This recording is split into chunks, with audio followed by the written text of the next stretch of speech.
because there is a distortion, there is some kind of disruption in the energy field or in the body. And that could be a faulty diet, or a poor diet. There's a lot of junk food, or it could be toxins or chemicals, or it can be stressed, or it can be trapped emotion. It could be whatever it is, even if it's something physical, it's still energy and it's still disrupting on an energetic level in the body. Welcome to Reclamation, the podcast where conversations meet practical insights, guiding you through the maze of behavioral science to empower better public health outcomes. With a passion for bridging the gap between medicine, psychology, and sociology, Tabo brings a unique perspective to every episode. Get ready to reclaim your understanding of health and behavior. This is Reclamation. Welcome to another episode of Reclamation Podcast. You know how we really struggle with eating and staying healthy and having balanced meals. So today I have with me an expert, I would say, nutritional expert, maybe. I don't know. She'll actually tell us what she is, but she's somebody who is so passionate about nutrition, wellness, and medicine in general. And I'm so happy to have her here. She's Kim Otobi, the founder, the director of Umoyo Natural Health. Welcome on the show. So good to finally have you. Thank you so much, Tabo. It's I'm excited to be here. It's going to be fun. Yes. So tell us, nutrition, like why nutrition? Why does that matter to you? I've always been interested in nutrition. Early on in my life, I didn't allow myself to explore it because I thought, well, that's not a proper job, So I went and did economics and management instead at university and worked as a strategy consultant. But deep down, my passion was always nutrition and health, natural health in particular. So after a while, I actually went back to university and studied nutritional medicine. And since then, I have also done so many other modalities within natural health and healing. Oh, okay. So what is nutritional medicine? Because I know a lot of us might not be aware of that. For a listener wondering, they've never heard of anyone say they're studying that. Well, nutrition is so much more than just food, and we use food for so many different things, right? Yes, a lot of people think, I just need to fill my belly, or we're using food to celebrate something, celebrate a birthday, or we use food to suppress emotions, or we use food in so many different ways. But food is actually medicine. It's like Hippocrates said, that food be thy medicine. Yeah. And we forget that it has all these healing properties as well to it. It's the foundation of a lot of our physical health. That is true, because actually a lot of our pharmacological medication that we use, the commercial one, stems from the natural, organic, correct me if I'm wrong, but the plants and things that are found in nature. Absolutely. You're absolutely correct. But nutrition is that foundation. It's providing your body with all the building blocks that it needs. Obviously, things like fats and carbohydrates and protein, the macronutrients. But in addition to that, you also have all the micronutrients, these smaller things like vitamins and minerals, antioxidants, all the phytonutrients that you find in plants and so on, that are essential for the proper functioning of the body, essential for producing hormones or chemical reactions that happen in the body. So it's the foundation. If you don't have that, it doesn't matter all these medicinal qualities, whether it's from the food or from herbs or for pharmaceuticals. There's only so much they can do if you don't have that foundation. So I'm wondering, just out of curiosity, so if we had an ideal situation where we have all the nutrients our body could get in the perfect level and perfect amounts, do you think we'd be able to avoid a lot of the diseases we see nowadays, the common ones? 100%. It's a very, very strong element to that, because a lot of the diseases that we see today are chronic illnesses. These are not infectious diseases anymore, right? Yes, like true. hypertension or diabetes. These are caused by diet and lifestyle factors. And all these chronic diseases have one thing in common, and that is inflammation. And inflammation in our body is very much dependent on what we're eating. However, I will say this, that health is, you know, a lot of the time, especially when we're looking at nutrition, we're looking at very physical things. And when we talk about health, a lot of the time we talk about physical health. Okay, diabetes, it's something to do with the physical body. Hypertension is something to do with the physical body. But we are not just our physical body. We're right? much more than that. We are so much more than that. And sometimes the challenge is that we approach it purely from a physical point. Exactly. Yeah. And that works because, for instance, nutrition is very powerful and we can do a lot of good there. But if we want to speed up the process and get full healing, full health, optimize our health, we got to look at ourselves as the total being that we actually are, which is, yes, the physical health, but also the emotional health, the mental health, spiritual health. And when we bring that together, that's when we can really talk about true health. Yes. Because you can look at something purely from the physical view, but perhaps, and you can do everything right. You know, I'm sure you've heard of people who've like, can't believe she got cancer. I mean, she was so healthy. She did ate everything. She exercised. Exactly. She did everything right. She exercised. She ate right. well. She managed her stress, all these things. But how could she get sick? Yeah. Well, we have to then look at other factors. Perhaps it was on an emotional level. Perhaps there was a lot of resentment that hadn't been dealt with in the body, you know. That would affect you on a physical level as well.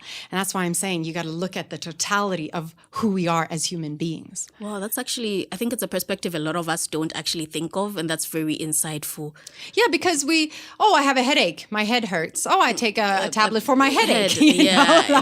And we don't go beneath the surface. Root cause to say, okay, where is this actually stemming from? Exactly. How can I nip it in the bud before it actually... Going to the root cause, but not just the physical root cause. There may be other factors on a more mental, emotional level as well that we should consider. Okay. Yeah. So listening to your explanation, I'm wondering, would you say you're more of a holistic advocate when you look at holistic health of a person? Would you identify as that? Yes, absolutely. I recognize the importance of looking at the body in the body and the mind and emotion, spiritual aspect in its totality, because also this more and more science is showing us that quantum physics in particular, we're energy, right? Yeah. Everything is energy. This desk here, it's energy. My body, it's just energy vibrating at different frequencies. So and everything happens on an energetic level before we see it as something physical. So we can actually influence things quicker if we go to the energy part of it, you know? And if we look at how does disease manifest? Disease manifests because there is a distortion, there is some kind of disruption in the energy field or in the body. And that could be a faulty diet, you know, or a poor diet. There's a lot of junk food, or it can be toxins or chemicals, or it can be stressed, or it can be trapped emotion. It could be whatever it is. Even if it's something physical, it's still energy, and it's still disrupting on an energetic level in the body. So let's say you have eaten a lot of junk food, or you have a toxin in your body, a chemical perhaps. Maybe it's a food additive. Now, if that is in your body, it will have its own unique energy vibration. And that then affects the optimal vibration of your body. And that will distort then perhaps the operations of certain things or organs in your body. And therefore, your body will not then be able to operate optimally. So the way to really look at health and healing is that we want to remove all that disruption. We want to remove all that distortion so that the body can go and do what the body does best, and that's heal itself, you know? But because we eat all these crappy foods and we have so much stress and we carry a lot of negativity, when we focus on all the negative stuff and whatever it may be, we make it so difficult for our body to heal itself or to be be healthy. We're putting all these spanners in the work, you know? Wow. So really it starts with removing all these disruptions that make it so difficult for the body to just be naturally healthy, be naturally strong. That's our natural state of being. So healing and overcoming illness is really aligning ourselves back to our blueprint, which is health. Yeah, we are meant to be healthy. As somebody coming from a background of clinical medicine, I actually love your explanation right now. You have broken down pathology for me right now. And I really wish somebody had started with that the very first day of class and explained so much about how the disruption of the body function actually causes disease. Well, it's if you look at how does healing happen in the body? If you break your arm, yeah, okay, we can go to the doctor and we set the arm, but who does the healing? Yeah. Does the doctor do the healing? No. And it's the body heals itself. It knows what to do. We just have to create an environment for it to flourish and do its best. Exactly. And that is true for whatever type of medicine you practice. Yeah. Wow. That's interesting. And going back, you talked about, for example, taking something with preservatives or additives. I know how Moyo is known for natural foods. What are some of the benefits of just having foods in their natural form as compared to the processed and the, Yeah, no, great question. I mean, how did God intend our food to be? It's how we find it in its natural form. That's when it's going to be at its healthiest. So what happens when we start processing food?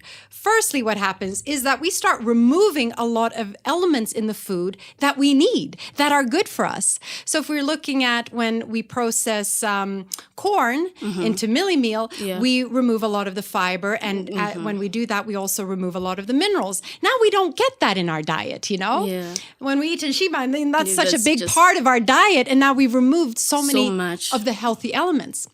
If we look at other processed foods, so we've removed some of the good stuff, but then the actual processing will actually destroy whatever good is still in there. So for instance, if that processing applies a lot of heat, that heat will destroy a lot of the vitamins. Yeah. It can denature some of the protein. Heat also damages a lot of the antioxidants, these phytonutrients that occur in plant-based foods. Heat will destroy that. So the more something is processed, the more we also destroy what is left in the food. And then, like that wasn't enough, because the processing will reduce the taste, the appeal of the food.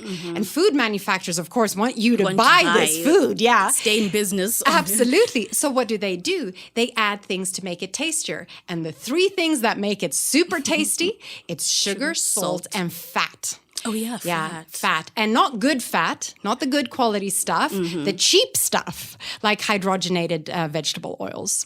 So you're getting so much more sugar and salt and these bad fats in the food. And then, of course, we want the food to look good. So we add artificial colorings, artificial flavorings, and all sorts of preservatives as well. So we are removing the good stuff. We are destroying whatever's left in there. And then we're adding bad stuff. And then we're surprised that this food is causing the body to deteriorate. And once again, the body is such an incredible thing that it is so resilient. And that is why it can take 10 years, 20 years, 30 years, 40 years before you see symptoms, because the body is always working so hard, tirelessly to keep you healthy. I'm actually glad you brought that up, because my next question was going to be so what? Because a lot of people we take a lot of the processed foods with the additives and all that, but I'm still good. Yeah. I'm okay. Yeah, but you're still young, so things are going on in your body. That distortion, that disruption may be happening, but your body is dealing with it. But accumulative, there's only so much the body can handle, right? And remember, we can look at health as a continuum. Yeah. One side of that continuum, you're diagnosed with an illness. And then the other side, let's say optimum health. But then there's a whole continuum between those 2 points, right? So you might be somewhere in the middle. Okay, let's say I've been feeling a little bit down. I don't have that great energy lately, and maybe I have a headache. So I go to the doctor and I say, hey, something is wrong. I'm not feeling 100%. Please just test me. They do every imaginable test under the sun, and they come back to me and they say, hey, Kim, you're perfectly fine. Our test shows exactly there's nothing wrong with you. But then hang on a moment, I'm still not feeling great, right? Yeah. So just because you haven't been diagnosed with a illness, a label, a disease, it's absent, doesn't mean that you're healthy. And you got to ask yourself, what kind of life do you want to live? I mean, I would prefer to live a life where I have energy and vitality and where my mind is at peace and I have calm and so on, and where I'm positive and I focus on the positive. Yeah. You know, what kind of life, where are you? So that's what you kind of have to ask yourself. But the problem is, of course, that when we are younger, we think we're invincible.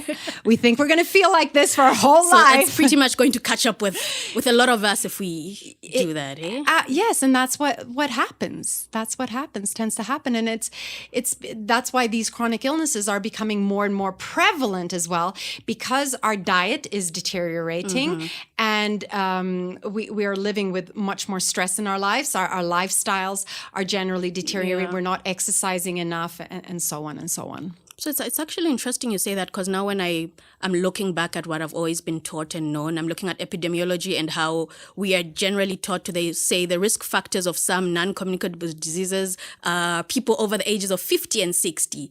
So that is probably a risk factor because of what you had been doing in the past. Exactly. It's not just because you turned 50 suddenly. Yeah. I mean, it is. But then that is how it's made to seem when they are telling us about these risk factors of something, to say, oh, go get checked, diabetes, hypertension, heart disease, like, oh yeah, 50, 60, start getting checked. But we're not doing a lot of preventive medicine. And it's not necessary. It's not, you don't have to get ill. You don't have to suffer from these diseases. It's completely within your control. But a lot of us don't want to accept that responsibility. We prefer to just live however we want. And then when we get sick, now suddenly it's the doctor's responsibility. I'm going to go to the doctor. He's going to give me a pill, or he's going to do some miraculous surgery or whatever. And I'm going to be cured. Yeah. We want that quick fix and we don't take responsibility. And so a lot of it, if we want to be healthy, we have to take on that responsibility, and we have to recognize and be interested in how our choices actually affect our health, because they do. And you're making those choices every single day. And one thing I always keep saying, even in the previous episodes, is how I'm guessing a lot of our habits that we keep indulging in and fail to stop, it's because we're not actually seeing the repercussions right there and then, as you have explained with the eating healthy from the get-go. The repercussions of not doing that is something that you only manifest in the next 30, 40 years from now. So you don't really have that intrinsic motivation to keep going. Yes, in terms of disease, but you can still feel it. I don't know if you've ever experienced a very simple example would be you drink a little bit too much alcohol. Yeah. How do you feel the next day? It's going to affect you. The same could happen if you eat a little bit too much sugar. You're going to feel it. Or if you don't get enough sleep, or if you're very stressed, you'll even feel it the very next day. But when we are living like that all the time, we forget. We don't remember how good we can actually feel. Yeah. We accept what has become our norm. So that's another problem there, And then with a lot of the food substances, they are quite addictive. And we have just it's become habit now that we eat them. Yeah. And we then justify it. Oh, but everyone around me is eating these kind of foods. Surely it's okay for me to eat them as well. Everyone takes soft drinks. Surely, why shouldn't I be able to take a soft drink, without really thinking, what is it that I'm actually consuming here? And how does it actually affect my body? Okay, that's interesting. But I'm wondering, there might be a listener who's like, okay, I hear you, Kim, but eating healthy is so much work. Because it's so much easier to get the processed foods and the day goes by and you live another day. And I'm just wondering, how would you be able to convince a person like that who strongly believes it's so hard to get the raw food, the organic food, and reap the full benefits when I hear you. Our life schedules just become so hectic. No, I hear you. And we have to also examine our beliefs around this. For whatever reason, we've been programmed to think that, no, eating healthy, that's tough. You got to suffer. Yeah. I don't want to suffer. I want to enjoy life. Let me, so let me have that cake or whatever, I had a lot of limiting beliefs around, in order to celebrate things like birthdays, I need cake. That's part of it. Where did that belief come from? We never questioned those thoughts. Exactly. But the thing is also that it's not one or the other necessarily. Generally speaking, what really matters is what you do 80% of the time. Nobody's going to be perfect. Nobody's going to have the perfect diet. Yeah, that will be probably quite challenging. But what are you doing 80% of the time? And whatever choices you have in front of you, are you making the healthier choice? It might not be the healthiest, but it's the better option. Exactly. So you always have choice in every moment. And what I find is when we start making slightly healthier choices, that helps us, that kind of builds that muscle. That helps us then make healthier choices going forward. And then you start feeling better. And then you start wanting to make healthier choices. Exactly. So for instance, for like me, I move my body a lot. I do exercise because I feel good. It's not a chore. I'm not forcing myself to do it. I want to I look forward to doing it because I know how good it makes me feel.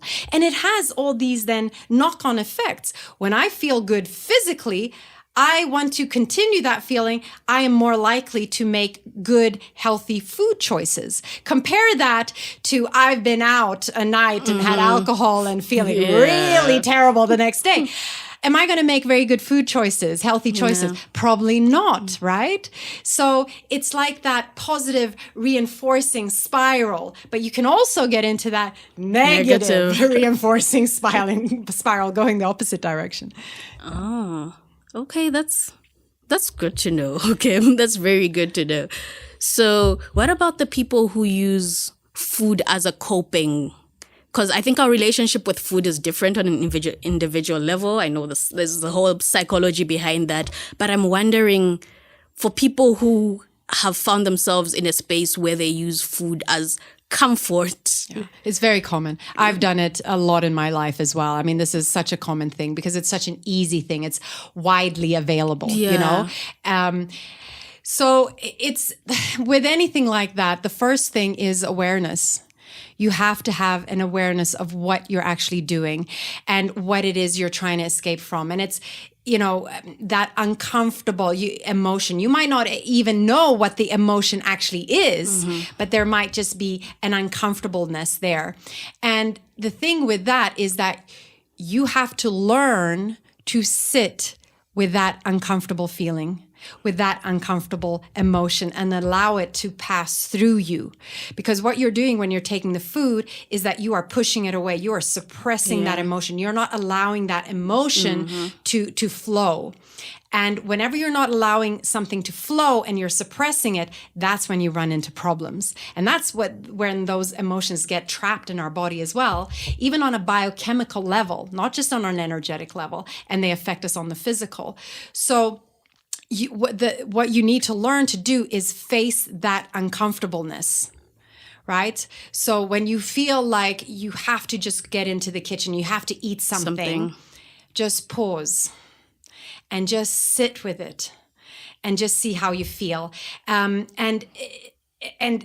that is so powerful because when you learn to do that, you also realize, okay, I didn't die. Yeah. It might feel like it, but I didn't die. I was able to go through this. Yeah. So it's learning to sit with those emotions. And it's not just food that we use to deal with our emotions. It could be anything really. Addicted to our phones or watching trashy television or binge watching Netflix or alcohol or whatever it is. We have our own ways of doing it. So for anybody listening, maybe it's not food for you specifically. For me, it was sugar. It might be something else, but it's when you get that urge, it's sitting with it. and allowing, like I said, those emotions to flow through you. And also realizing that you are not the emotion. You are not your thoughts, taking a step back from it, becoming an observer, noticing what is happening, like with a curious mind. Oh my gosh, I'm feeling like this. And, so taking a step back so that you don't identify so much with that emotion or that thought pattern, because it ain't you. It's not you. Definitely isn't. Yeah. Okay. That's good, because that's similar to what I tell a lot of my clients in therapy as well. So it's good to hear that we can actually use those techniques and life skills into other aspects of our lives as well. Yeah, and maybe in the beginning, it distracting yourself with other things also helps. Ultimately, you have to sit with your emotions. You have to learn how to do that. But in the meantime, as you're learning to do that, it's a process. You start with the small, because I always advise my clients, start with the smaller emotions and then build up. Try to sit with the small ones, and eventually you'll be able to sit through the harder emotions that you. But let's say you're a binge eater. You eat a lot of a large quantity of food at a time. Then yes, sitting with emotions, but you might not be doing that very well from day one, right? So you can also have other coping mechanisms that are more positive. So you can distract yourself, go take a cold shower, call a friend, start journaling, have a few things that you can do to distract yourself, and then perhaps also help you bring attention to what's actually going on. Because a lot of people, when they have these uncomfortable feelings and things, they don't know why or where or how it can come out of nowhere, so also bringing some attention and mindfulness to that to try and uncover it. But it all starts with awareness. Yeah, it does. Like once you know, then you can actually work towards it.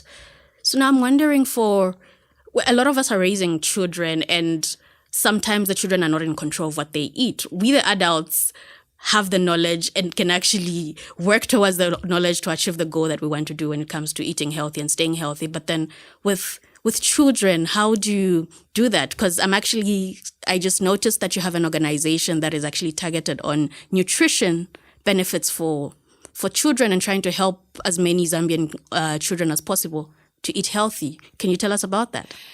Okay, so absolutely. And I think it's such a big question, and there are kind of two aspects to it. One is like, okay, I've got children. What do I do with my children? When they want sugar, what do I do with them? So that's one aspect. But then you have the aspect of, underprivileged kids here in Zambia who just don't get quality nutrition. And it affects you on such a profound level, mentally, cognitive, your ability to reason and think and for the brain to develop properly, as well as also your physical body, how your physical body develops. I mean, stunting is a huge problem. It is. Yeah, physically and cognitively in the mind, right? And it's so important, therefore, that kids are getting the nutrition that they actually need, fundamentally need, that foundation so that the body can grow and thrive, and so that they really can fulfill their potential as they grow. So Nutrition Tandizo, it was an initiative started through Omoyo, actually, because we developed the most incredible porridge. It's off the charts when it comes to nutrition. We put 4 whole grains in there. Okay. And usually porridge here, it will have 1 grain or 2 grains. So we put soya, sorghum, millet, and maize. Oh, okay. And then because you see, each plant or each food has its own nutritional profile. So, and they're all different. So the more foods you combine, the wider that nutritional profile. And that's why we put 4 grains in there. And then we took Zambia's 2 superfoods, moringa and baobab, both super nutritious, highly nutritious, and we put that in there. And then we also, just to be sure, fortified the porridge with 17 vitamins and minerals. So in terms of nutrition, it's just such a powerhouse. So it gives you all the macro nutrients that you need, as well as all those micronutrients. So when a kid eats up a bowl of this porridge, you know that they're getting everything that they need that day nutritionally. It's not going to be enough in terms of calories for the day, but at least nutritionally, they're getting what they need. Yeah.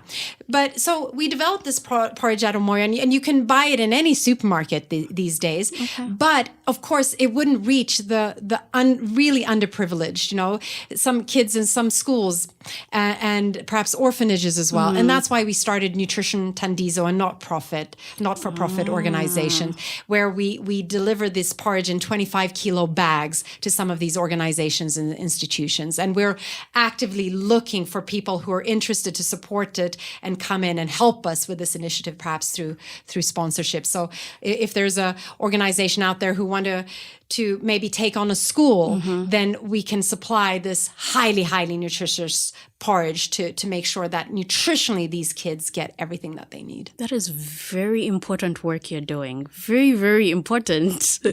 Thank you for doing that. So much. We need that. And I hope more people are also pushed and inspired to actually do that, because I think we look at empowering children and the future generation and concentrate on the school but we don't look to say, okay, you take them to school, you're sending them to school, but then what are they taking in? And I'm sure yourself, if you haven't eaten or you haven't eaten proper food, if you haven't gotten yourself what you need, are you going to be able to concentrate? No. Are you going to be able to assimilate all that information that they're teaching you in school? No, you're not, we in this life, we have this physical body, and we have no choice but to look after this physical body. That is the foundation. Wow, beautiful. So for someone who's wondering, how can they get the porridge? If they are within the urban... just reach out to Umoyo. Reach out to Umoyo, or you can go online to nutritiontandizo.com. But reach out to Umoyo and we'll put you in touch with the right person. Wow. Thank you so much. So how, any social medias? Actually, before we get there, is there any question you wish I had asked? No, one kind of top tip for someone who might be listening and thinking, I need to sort myself out, health-wise, is I would just say, don't try and do everything at once. Yeah. Really don't. And we get so excited. We're like, okay, this is it. Yeah, high on the motivation. Especially if it's New Year's Eve, Yeah. We want to do everything. We want to change our diet. We're going to cut the alcohol. We're going to stop smoking. We're going to cut the sugar. And we're going to start exercising. And we're going to start whatever it is, But when we try and do too much at once, it becomes a little bit overwhelming. And it's so much better to just focus on one thing.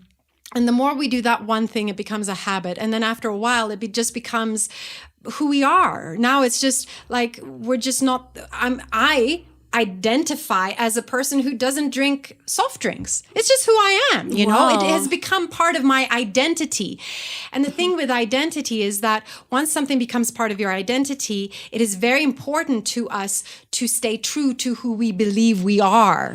So I would recommend just take one thing at a time. Identify perhaps what is the thing that maybe has the greatest negative impact in your life at the moment. Identify what that is.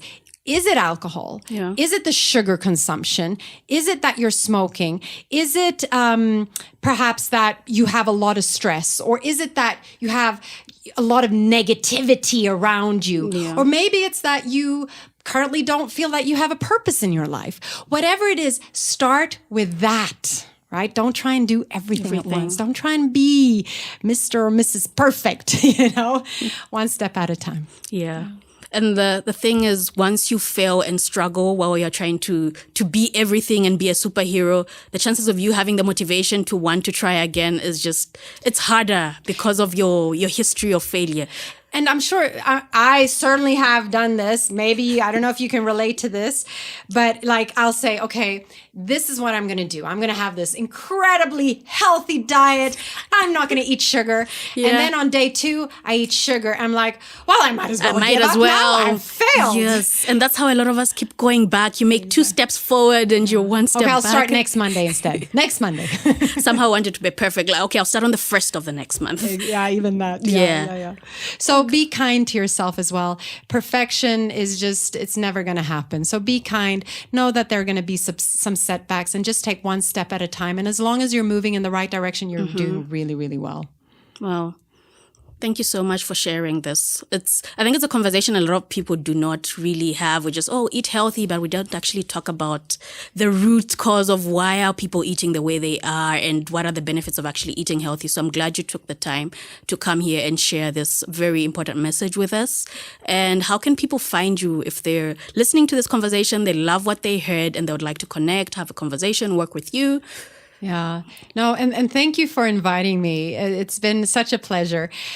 Obviously Umoyo Natural Health, and you can find Umoyo on all social media platforms, and please visit our shops. And, we have so many beautiful, healthy, quality, natural products now that you can also find in all the supermarkets across Zambia. Our different drinks, baobab juice, red passion, immuno boost, our porridge we were talking about, our peanut butter and so on. And now all our herbal teas, which I'm so proud of. So obviously Umoyo, but also, I am passionate in my own right as an individual when it comes to talking about mindset and overcoming limiting beliefs and how we can really fulfill our potential. So if anyone is more interested in that kind of things, then just find me on social media, Kim Otteby.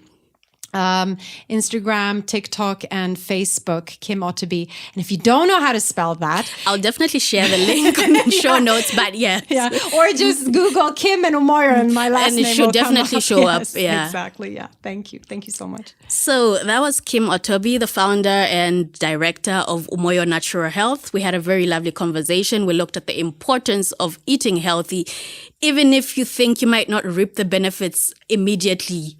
And overall, she wrapped up by talking about how it's important to make any small progress. Start small, build up, and you actually get there. Messy progress, as I always say. It's progress, even if it's messy. Thank you so much for tuning in. Till next time. Thank you for joining me till the very end. In the world of behavioral science, every ending is just the beginning of something new. Please remember to subscribe, leave a comment, and stay tuned for more adventures in behavioral science as we continue our journey towards a healthier, more informed decision making. Until then, stay curious, stay vigilant, stay healthy. This is Tabo Lukato Hadonka signing off from Reclamation.